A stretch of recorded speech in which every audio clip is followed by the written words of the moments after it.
Aujourd'hui, voilà 20 ans qu'a été votée la loi Taubira qui institue la commémoration des traites négrières, de l'esclavage et leur abolition.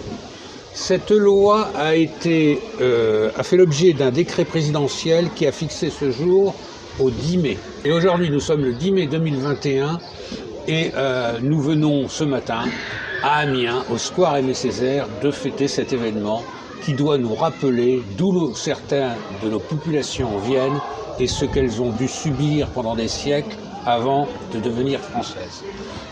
Parmi les associations qui ont piloté cette célébration, il y a le club La Négriture, dont je vous présente aujourd'hui son président, Landry Mandoukou. Donc Landry, tu te présentes brièvement et tu nous dis qu'est-ce que c'est pour toi le 10 mai. Alors, je suis Landry Mandoukou, je suis originaire du Gabon, donc je ne suis pas né ici en République française. Alors, je suis arrivé à Amiens exactement le 6 décembre 1999, originellement pour faire des études universitaires dans le domaine scientifique. Donc, je me suis inscrit à la faculté des sciences de l'université de Picardie-Jules Verne, où j'ai pu obtenir tour à tour une licence en biologie cellulaire et physiologie, une maîtrise, un DEA, et par la suite, j'ai poursuivi des études doctorales. Donc, j'ai obtenu un doctorat en biologie. Et dans mon parcours, j'ai été amené à rencontrer la vie associative, initialement par le canal d'un ami, Michel Kitoko, qui était président d'une association, l'association Les Frères. Alors, moi, j'ai dit à M. Kitoko que je ne connaissais pas du tout la vie associative et que la seule contribution que je pourrais apporter à l'association Les Frères, ce serait sur le plan éducatif. Donc, la vie associative, je l'ai abordée en tant que scientifique, mais en faisant des cours de soutien scolaire à des jeunes dans des quartiers défavorisés. Alors comment on fait pour passer d'un statut de scientifique et d'enseignant à un défenseur du 10 mai? Alors ça m'est tombé dessus, hein, ça m'est vraiment tombé dessus. J'ai embrassé plusieurs causes en même temps. Donc à la fois la réussite éducative des jeunes dans les quartiers. Et par la suite, j'ai aussi été amené à faire des projets de développement solidaire. Donc, par exemple, dans le cadre d'une autre association qui s'appelle l'Union des Africains, qui était présidée aussi par M. Kitoko, j'ai pu monter des projets d'adduction d'eau au Sénégal. Et donc, j'ai voyagé au Sénégal où j'ai pu rencontrer des populations, cerner leurs besoins et puis chercher des financements pour pouvoir apporter de l'eau à ces populations-là. Mais ça ne nous explique pas pourquoi la thématique des traites négrières et de l'esclavage t'a tellement parlé que grossièrement tu as construit avec d'autres, certes, le club de la négritude, surtout par rapport à ça. Oui. Alors, j'ai surfé vraiment sur une opportunité. L'opportunité, c'était, comme vous l'aviez évoqué tout à l'heure, la loi Taubira du 10 mai 2001, donc, qui reconnaissait l'esclavage. Donc, il tendait à la reconnaissance de l'esclavage comme un crime contre l'humanité. Et à l'issue de cette loi, il y a une dynamique qui a été mise en place, notamment la mise en place, c'était sous le président Jacques Chirac, du comité pour la mémoire de l'esclavage. Et ce comité pour la mémoire de l'esclavage travaillait à la définition d'une date en France métropolitaine pour pouvoir commémorer les traites négrières, l'esclavage et leurs abolitions. Et tu nous rappelles brièvement ce que le 10 mai 1802, si mes souvenirs sont bons, veut dire. Alors, le 10 mai 1802, c'est une date importante. Et pour mieux comprendre cette date, il faut revenir à une autre date, qui est le 4 février 1794. Alors, le 4 février 1794, la Convention nationale avait fait le premier décret d'abolition de l'esclavage. Et la France, parmi toutes les puissances qui étaient esclavagistes, la France était la première à abolir l'esclavage sur l'ensemble de ses territoires à travers ce décret du 4 février 1794. Alors, qu'est-ce qui s'est passé par la suite? Le premier consul, Napoléon Bonaparte, va rétablir l'esclavage en 1802 Et suite à ce rétablissement de l'esclavage en 1802, il va y avoir une révolte des peuples qui étaient déjà habitués à la liberté, notamment en Guadeloupe. Une révolte qui va être menée par Louis Delgrès, d'accord? Et Louis Delgrès, c'était un soldat chevronné dans les armées napoléoniennes. Et donc Louis Delgrès, qui était déjà habitué avec la population de Guadeloupe à la liberté acquise à la faveur du décret d'abolition de l'esclavage de 1794, Louis Delgrès va monter une insurrection pour se révolter contre ce rétablissement de l'esclavage en 1802. Et qu'est-ce qui va se passer? Alors qu'ils vont être assiégés par les armées napoléoniennes, Louis Delgrès prendra le temps de rédiger une lettre adressée à l'univers tout entier. C'est l'intitulé de sa lettre, à l'univers tout entier. Et dans cette lettre, il y a un paragraphe qui me touche particulièrement, c'est comme un cri du cœur de Louis Delgrès, où il dit « Et toi, postérité, accorde une larme à nos malheurs et nous mourrons satisfaits. » Et cette lettre a été rédigée le 10 mai 1802. Et c'est pas le jour où il est mort aussi. Et c'est exactement aussi le jour où il est mort, et avec lui tous ses compagnons, mais également près de 10% de la population de Guadeloupe va être exterminée par les armées napoléoniennes qui voulaient absolument rétablir l'esclavage en Guadeloupe. Alors, je voudrais rajouter deux petites précisions par rapport à ça. La première, c'est à la suite du décret de la Convention, ne pas oublier que les esclavagistes, les propriétaires ont appelé l'Angleterre pour les coloniser, pour garder l'esclavage. Bien sûr. Et quand Bonaparte, il n'est pas encore Napoléon, veut faire récupérer les trucs, les terres, l'Angleterre lui dit non, non, non, on va pas vous les récupérer, vous allez abolir à nouveau l'esclavage. Ah ben non, non, il n'y a pas de problème, dit Napoléon, je vais le rétablir, donc vous me donnez quand même les terres. C'est quand même comme ça que ça s'est passé. Bien. Voilà. Et la deuxième précision, c'était pas les armées napoléoniennes, c'était les armées du général Bonaparte. Voilà. Général Bonaparte. Il n'était pas encore Napoléon en 1802. Merci pour cette nuance. Voilà, c'est tout ce que je voulais rajouter. Voilà. Voilà, je trouve que tu as très bien résumé la situation. Et maintenant, dernière question, qu'est-ce qu'en 2021, cette date nous dit encore ? Alors, en 2021, c'est important de continuer de commémorer l'esclavage parce qu'il faut se dire quand même que c'est un rattrapage historique au niveau mémoriel en France. Parce que la Première Guerre mondiale, la Seconde Guerre mondiale, ce sont des événements importants de l'histoire de France. L'esclavage aussi est un moment important dans l'histoire de France qui malheureusement souffrait d'un vide sur le plan commémoratif, surtout ici en France métropolitaine. Il faut rappeler que dans les départements d'outre-mer, aux Antilles, à l'île de la Réunion, il y avait une tradition séculaire de commémorer l'abolition de l'esclavage par Victor Schweitzer le 27 avril 1848.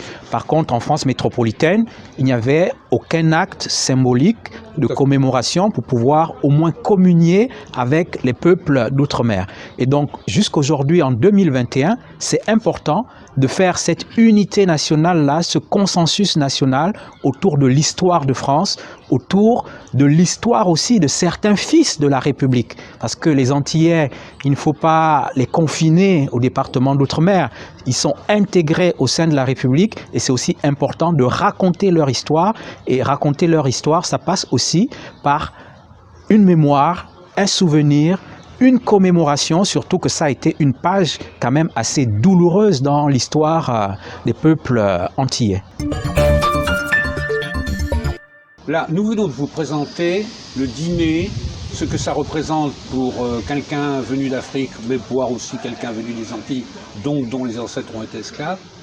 Mais il faut aller au-delà et il y a une prise de conscience dans la société française et donc même dans le personnel politique d'aller jusqu'à, par exemple, commémorer, mais de façon encore plus forte, oui, c'est-à-dire rajouter des actes symboliques, oui. Et donc, parmi ces actes symboliques, Landry, il y en avait d'abord un, c'était transformer ce 10 mai en jour férié. Oui, exactement.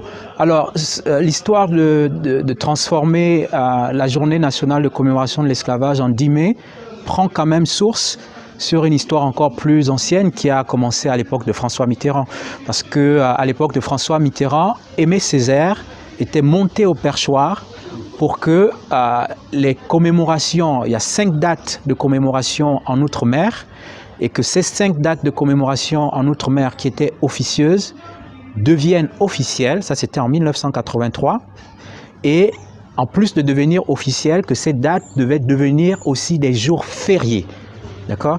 Et donc c'est la loi de 1983 qui avait été portée par Aimé Césaire, donc qui consacre 5 jours de commémoration, 5 journées de commémoration différentes en Outre-mer et qui sont des jours fériés. Et par contre, ici, en France métropolitaine, notre journée nationale de commémoration n'est pas du tout fériée. Ce qui est bien dommage, puisqu'aujourd'hui, c'est lundi, et on a fait une commémoration, et comme les gens travaillaient, ou avaient d'autres occupations, exactement, ils ne sont pas venus, et donc il y avait très peu de monde. Ouais. Alors, ça a son importance, pourquoi? Parce qu'il faut amener davantage la population à communier. Vous imaginez la symbolique que ça représenterait, toute la nation qui s'arrête un jour pour pouvoir se souvenir des mémoires des traites négrières. Parce que le risque, c'est que cette journée du 10 mai passe inaperçue pour l'ensemble de la population et des citoyens français en France métropolitaine. Alors, en 2018, il y a un député de l'Outre-mer, de l'île de la Réunion, un député qui s'appelle Jean-Hugues Rathenau, et qui est affilié au groupe parlementaire La France Insoumise, qui a déposé une proposition de loi le 6/06/2018, et cette proposition de loi, c'était pour demander qu'en France métropolitaine aussi, comme en Outre-mer, il y ait une journée fériée. Et la date qu'il a proposée, ce n'est pas une date qui est anodine, il a proposé le 4 février, en souvenir du 4 février 1794, où la France avait aboli l'esclavage et qu'elle était avant-gardiste parmi toutes les puissances esclavagistes européennes. Donc c'est pour dire que ça reste encore d'actualité. La construction de la mémoire se poursuit. Mais est-ce qu'il ne vous risque pas de vous arriver ce qui est arrivé pour le jeudi de l'Ascension? Le jeudi de l'Ascension est férié. Et qui maintenant pense à l'ascension du Seigneur Jésus? Ce jour-là, il voit le jour férié, point la ligne. Comment allez-vous éviter cet écueil si vous faites le 7 février ou le 27 avril, alors, je pense que de la deuxième abolition? Comment ne pas transformer ça en simple jour férié ou grossièrement, chouette, c'est un jour de plus, et le reste, grossièrement, on n'en a pas grand-chose à faire. Alors le jour de l'Ascension, certainement, ça avait un retentissement énorme à l'époque où la France était catholique et où il y avait beaucoup de promiscuité entre la religion et la politique. Et donc, beaucoup ont suivi cette date de l'Ascension. Mais sauf qu'au fil des temps, le corps républicain s'est désolidarisé de l'aspect religieux de cette date. Mais par contre, il reste encore un grand corps croyant catholique pour qui cette date de l'Ascension a encore de la signification. Ça, c'est certainement, c'est sûr. Alors, au début, s'il venait qu'on mette en place cette journée fériée, dans les premiers temps, ce serait un symbole qui est fort, qui aurait un écho énorme, et certainement, au fil des années, l'enthousiasme va certainement faiblir. Et ce qui est important maintenant, lorsque cette journée va être créée, c'est de faire vivre cette journée.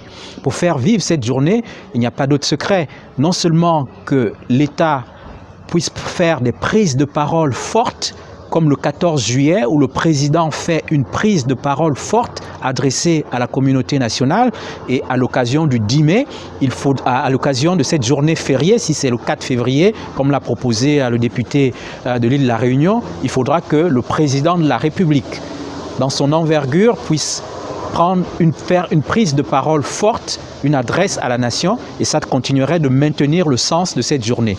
Et la deuxième chose, ce serait que le corps associatif, le corps citoyen, puisse s'approprier cette date et s'approprier cette mémoire pour pouvoir la faire vivre.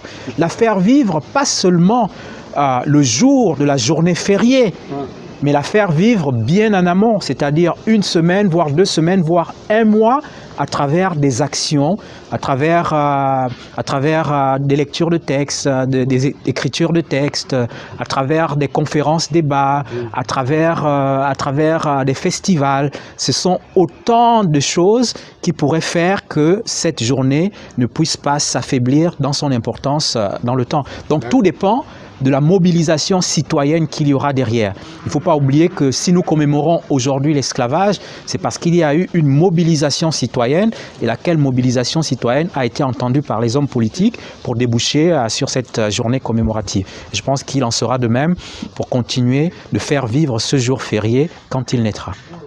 Alors, il me semble aussi avoir entendu parler d'un lieu commémoratif autre qui serait non plus seulement le Jardin du Luxembourg, mais les Tuileries. Oui, alors, l'État français, notamment le gouvernement Macron, travaille actuellement sur un mémorial qui va être placé dans les Jardins des Tuileries. Et pourquoi les Jardins des Tuileries ont été choisis? C'est parce qu'il y a le Palais des Tuileries qui est attenant de ce jardin et c'est au Palais des Tuileries qu'avait été signé le premier décret d'abolition de l'esclavage le 4 février 1794. Donc c'était les Tuileries qui était quand même l'espace où a été signé ce décret. Et par la suite, le décret d'abolition de l'esclavage par Victor Schœlcher a également été préparé aux Tuileries. Et donc, ce serait un symbole fort. Alors, ce qu'il faut savoir, c'est que ce projet, il est très avancé. Il y a eu des annonces d'Emmanuel Macron en 2018 et en 2019. Et en 2020, a été lancé officiellement un appel à contribution des artistes. Donc, ce n'est pas un projet encore balbutiant, c'est un projet qui est déjà bien avancé. Donc, l'appel à contribution a été lancé en 2020 et l'artiste retenu sera connu au premier semestre 2021. Et d'après le calendrier qui a été fixé, l'inauguration de ce mémorial devrait se faire en automne 2021. Donc c'est un projet qui est très avancé pour dire que l'État n'arrête pas de manifester des gestes symboliques forts pour vraiment porter cette mémoire, ce souvenir, pour que ça soit un souvenir républicain. Mais alors, il me vient une idée en vous entendant. Est-ce qu'on ne peut pas imaginer, nous à Amiens qui avons un square Aimé Césaire, on est une des rares villes à avoir un square, de ne pas nous mettre ce même square dans la même lignée et essayer de faire quelque chose par rapport à ça? Bien sûr, sur le square Aimé Césaire, il reste beaucoup de choses à faire. Le square Aimé Césaire, il a été inauguré en 2009 avec le maire Gilles Desmailly, à la faveur d'un travail qui avait été réalisé par son adjointe Maryse Lionlec et également par le directeur de la Maison de l'Égalité à l'époque, Jean-Claude Esther. Alors, sur le square Aimé Césaire, il y a deux choses qui restent à faire. La première chose, c'est quand on regarde l'ensemble des squares sur Amiens, on voit bien qu'il y a aussi souvent un buste, une sculpture qui rappelle la personne dont est dénommé le square. Donc il faudra certainement dans le temps qu'il y ait un buste à l'effigie d'Aimé Césaire sur le square Aimé Césaire et ce serait quelque chose qui peut avoir plusieurs financements de la part des collectivités mais aussi de la part de certains mécènes et puisque ce square a été choisi pour abriter la cérémonie de commémoration des traites négrières de l'esclavage et de leurs abolitions, il serait aussi bien que sur ce square soit érigé un monument, une stèle. D'accord ? C'était plus à ça que je pensais, très honnêtement. Voilà, et donc il faut un monument, il faut une stèle commémorative pour que la commémoration puisse se dérouler dans des conditions qui sont de plus en plus dignes. D'autant plus qu'il y a des exemples, il y a déjà des précédents. Par exemple, je ne sais pas si vous le saviez, en 2006 à Drancy, et le maire c'était Christophe Lagarde, Jean-Christophe Lagarde, à Drancy, il a permis que sa ville puisse accueillir un monument qui commémore les traites négrières, l'esclavage et leurs abolitions. Et ça s'est passé dès la première année où a été instituée cette journée, en 2006. Et ce monument qui est à Drancy, c'est exactement la réplique du monument qu'il y a sur l'île de Gorée. La femme qui enlace un homme et qui tend ses bras et qui rompt les chaînes. Donc à Drancy, il y a déjà un exemple de municipalité qui a mené une action par rapport à cela. Et aussi dans une autre commune, à Bouissy-Saint-Georges, il y a également un monument qui a été réalisé. Et ce monument a été réalisé par un artiste guadeloupéen. C'est le titre du monument, on a 2 personnes. Le monument entièrement, il est construit à base de chêne. Et c'est 2 personnes qui sont symboliquement représentées.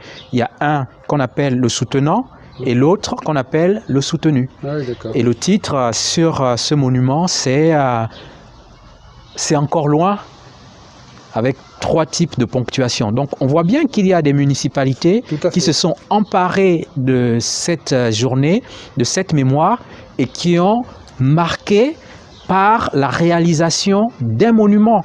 Donc il n'y a pas de raison que sur Amiens, on n'y arrive pas. En plus, ces communes, ces municipalités qui ont mené cette action d'ériger un monument l'ont fait sur l'impulsion d'une dynamique associative. Et sur Amiens, il y a également une dynamique associative qui est très forte. Et cette dynamique, elle démarre depuis les années 2006 et elle se maintient jusqu'en 2021. Et je pense que les collectivités, les autorités locales peuvent répondre favorablement à l'élévation d'un monument, d'une stèle commémorative pour les traites négrières et l'esclavage. Mais est-ce qu'on ne pouvait pas imaginer non plus que, par exemple, on fasse un vrai local au sein de, derrière le machin, où on puisse avoir, par exemple, des expositions régulières, etc.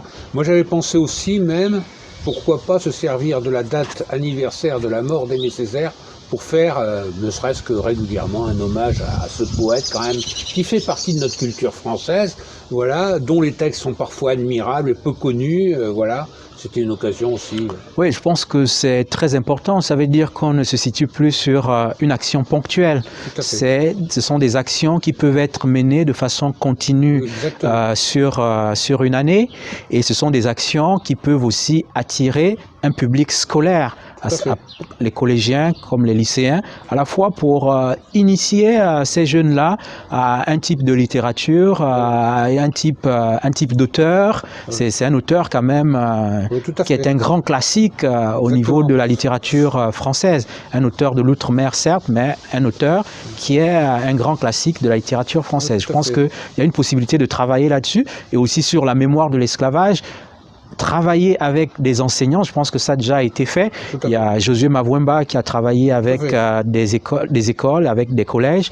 Il y a aussi le vice-président du club Négritude, Jean-Claude Manebar, qui travaillait aussi avec des collèges. On a notamment le collège d'Étouville, le collège Rosa Parks. Donc ils ont travaillé à la fois sur les textes d'un auteur contemporain comme Jean-Claude Manebar, donc sur sa poésie, mais ils ont aussi travaillé, ils ont fait un travail d'écriture. Et ce travail d'écriture, ils nous en ont livré la production lors d'une journée de commémoration. Donc ce sont des actions qui sont menées sur l'année avec un prof d'histoire géo, avec un prof de français, et dont le point culminant, ce serait la journée de commémoration du 10 mai, par exemple. Oui. Par exemple. Merci de vous avoir suivi pendant si longtemps et à la prochaine fois.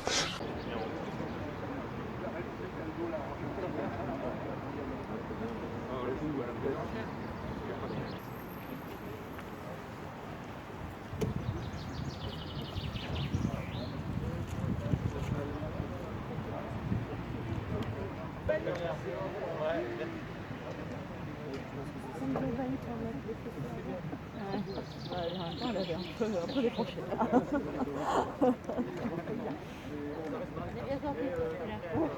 Heureusement qu'on était là en face et qu'on ne peut pas